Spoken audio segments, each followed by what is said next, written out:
Okey, Assalamualaikum, selamat pagi semua.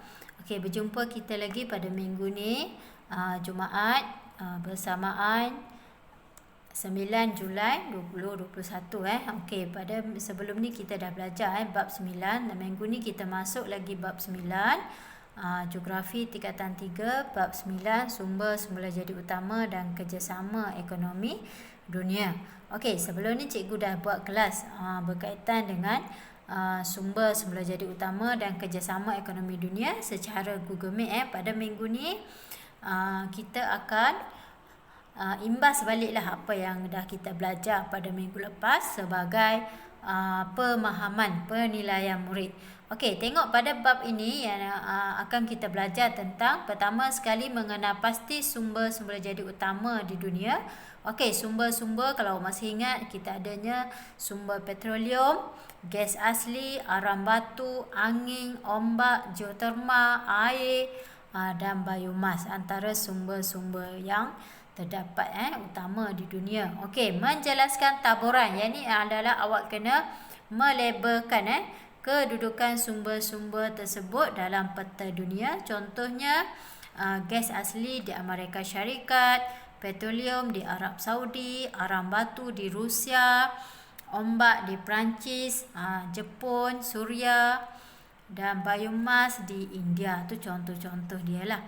Okey, yang ketiga, menghuraikan krisis sumber semula jadi dunia. Ni krisis ni maksudnya masalah-masalah yang dihadapi oleh sumber-sumber yang diterokai tersebut. Contohnya krisis politik, perebutan kuasa dan wilayah, krisis masyarakat, contohnya berkaitan dengan kadar kebuluran, wujud masalah sosial seperti kecurian dan sebagainya, kemiskinan, krisis ekonomi seperti harga barangan yang tidak menentu, kenaikan harga sumber dan peningkatan kos sara hidup.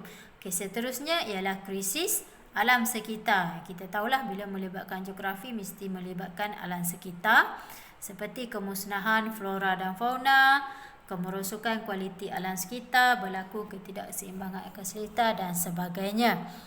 Okey, dan yang keempat menjelaskan melalui contoh kerjasama. Okey, ini adalah contoh-contoh kerjasama yang dihadapi oleh yang melibatkanlah ekonomi antarabangsa seperti ASEAN, MMSGT.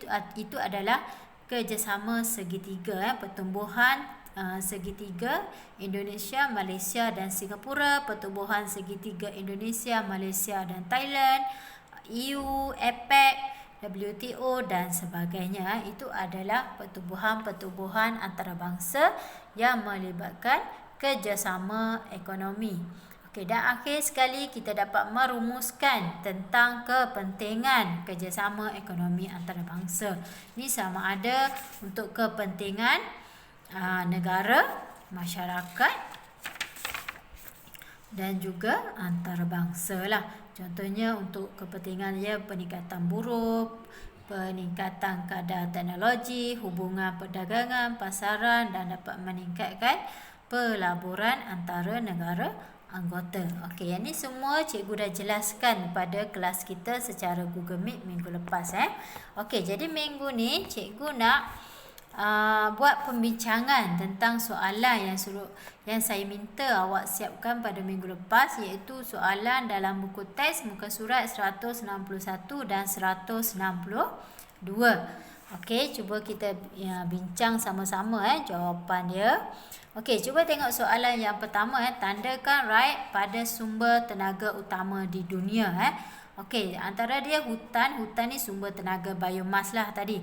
Geoterma, ombak dan arang batu. Itu adalah sumber-sumber tenaga utama dunia.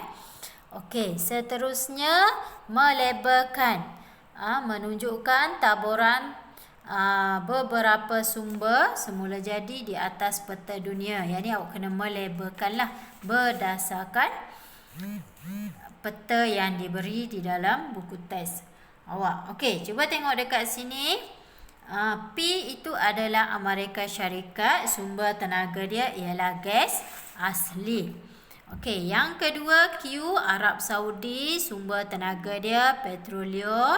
Yang ketiga China, sumber tenaga dia air.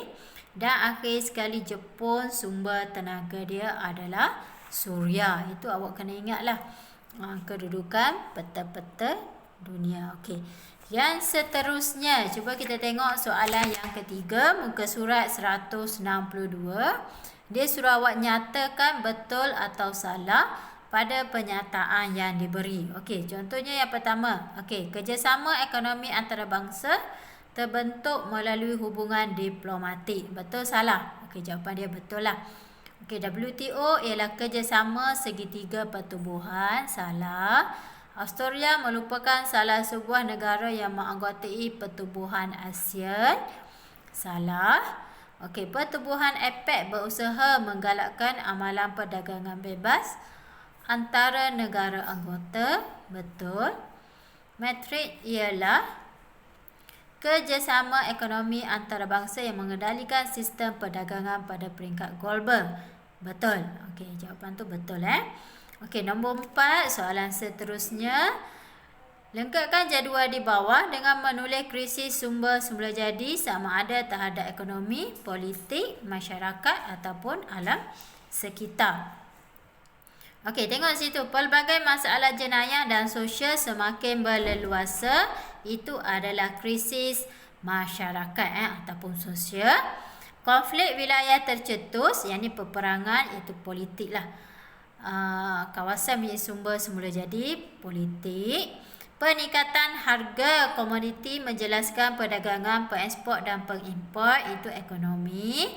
Berlaku kekurangan sumber semula jadi dengan kemusnahan pelbagai flora dan fauna, itu adalah alam sekitar. Okey, itu adalah krisis-krisis yang melibatkan penerokaan sumber semula jadi.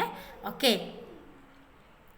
Dan soalan yang terakhir sekali, dia suruh awak suaikan. Padankan maklumat yang paling tepat dengan jenis kerjasama antara ekonomi antarabangsa yang diberi.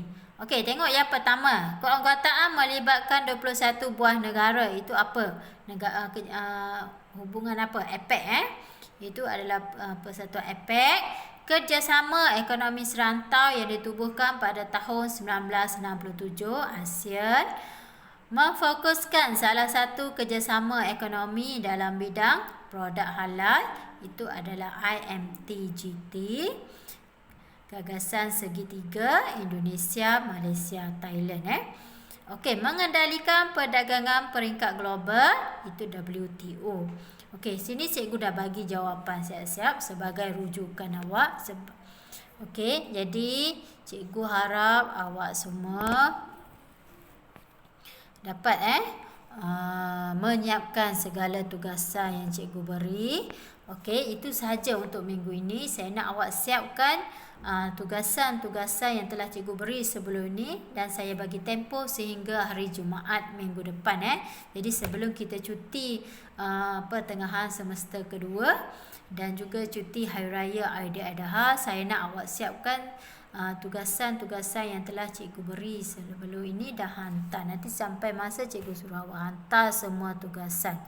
Okey, itu sahaja daripada cikgu minggu ini. Terima kasih semua. Assalamualaikum. Jumpa lagi.